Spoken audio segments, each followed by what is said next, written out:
बिस्मिल्लाहिर रहमानिर रहीम। या अय्युहल्लज़ीना आमनू कुलू मिन तय्यिबाति मा रज़क़नाकुम। वक़ाल अन्नबिय्यु सल्लल्लाहु अलैहि वसल्लम ला यदखुलुल जन्नता जसदुन गुज़िया बिल हराम औ कमा क़ाल अलैहिस्सलातु वस्सलाम। ब्रादरान इस्लाम, प्रशंसा गुणगान একমাত্র আল্লাহ সুবহানাহু তাআলার মহান দরবারে জানাই, যিনি আমাদেরকে প্রত্যেক জুমার ন্যায় আজকেও বিভিন্ন কাজকর্ম ছেড়ে এই মসজিদে আসার তৌফিক দান করেছেন। এজন্য আমরা সকলে বলি আলহামদুলিল্লাহ। তিনার পরে শত শত কোটি কোটি সালাম বর্ষিত হোক নবী মুহাম্মদের ওপরে, মুহাব্বত বলি সাল্লাল্লাহু আলাইহি ওয়াসাল্লাম। ভাই সকল এবং বাবাজিরা আমার, আমি কোরআন থেকে একটি আয়াত তেলাওয়াত করেছি। এছাড়া হাদিস থেকে একটু ছোট্ট হাদিসের টুকরো সামান্য পড়েছি। ইনশাআল্লাহ আজিজ, হাদিস এবং কোরআনকে সামনে রেখে আমার আলোচনায়িত করবো আমার তৌফিক ইল্লা বিল্লাহ। ইনশাআল্লাহ আশা করি যে যতক্ষণ আলোচনা চলবে শুধু হাদিস এবং কোরআন থেকে, এর বাইরে ইনশাআল্লাহ একটাও কথা হবে না, সম্পূর্ণ কথা হাদিস এবং কোরআন থেকে। ভাই সকল, বাবাজিরা আমার, কথা আলোচনা মানুষের বিপক্ষে যেতে পারে, আলোচনা মানুষের জনগণের পক্ষে যেতে পারে, বিপক্ষে যেতে পারে। জি, করা লাগতেও পারে, তবে বাস্তবায়ন হিসাবে আল্লাহর নবীর কালাম হিসাবে মেনে নিতে হবে। এর নাম হচ্ছে ইসলাম।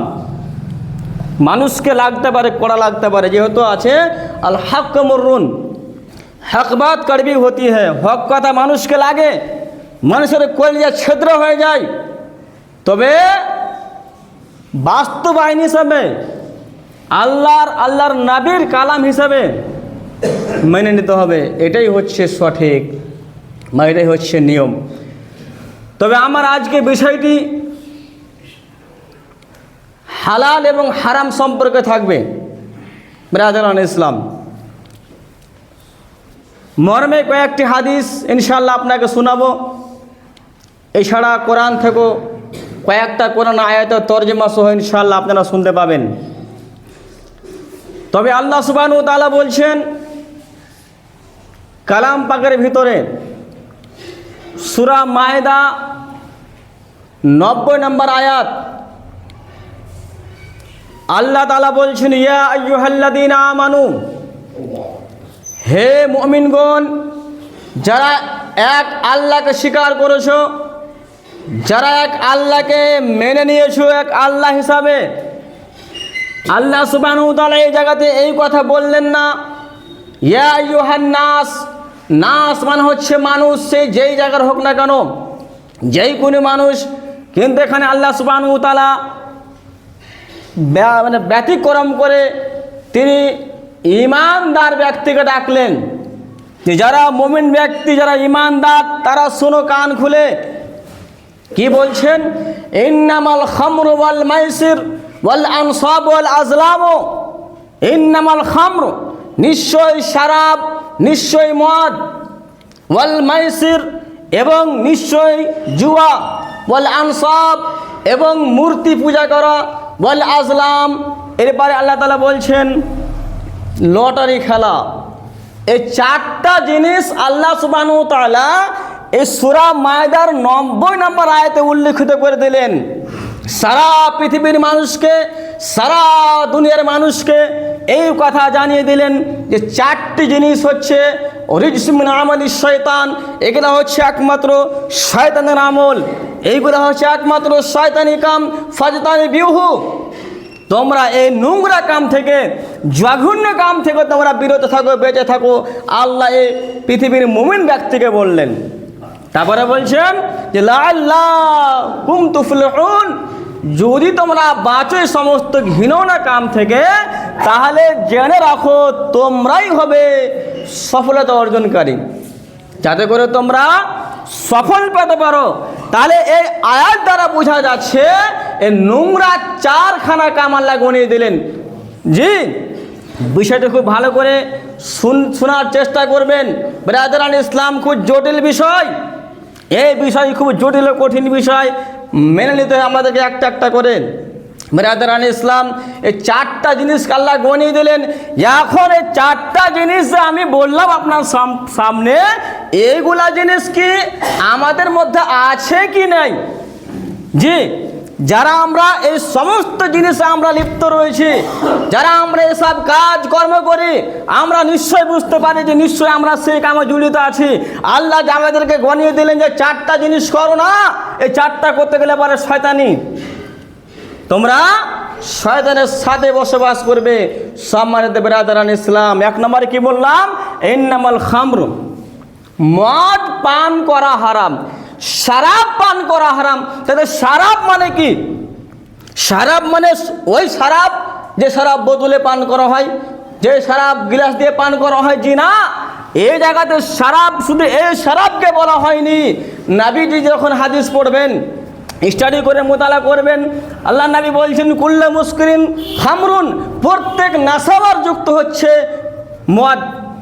সে যে হোক না কেন, বিড়ি হোক না কেন, তামাক হোক না কেন, জর্দা হোক না কেন, ব্রাদারান ইসলাম 5000 হোক না কেন, মধু হোক না কেন, সিগারেট হোক না কেন, এইগুলা হচ্ছে একমাত্র হারাম হারাম হারাম। এগুলো হচ্ছে নেশাবার জিনিস। ব্রাদারান ইসলাম মাফ করা করি রহু, নবীজি বলছেন যে জিনিসটা বেশি খেলে পারে মানুষের মাথা ঘুরতে পারে, যে জিনিসটা বেশি খেলে পারে মানুষের মাথা ঘুরতে পারে, নেশা লাগতে পারে, ওটা কম খেলেও হারাম ওটা।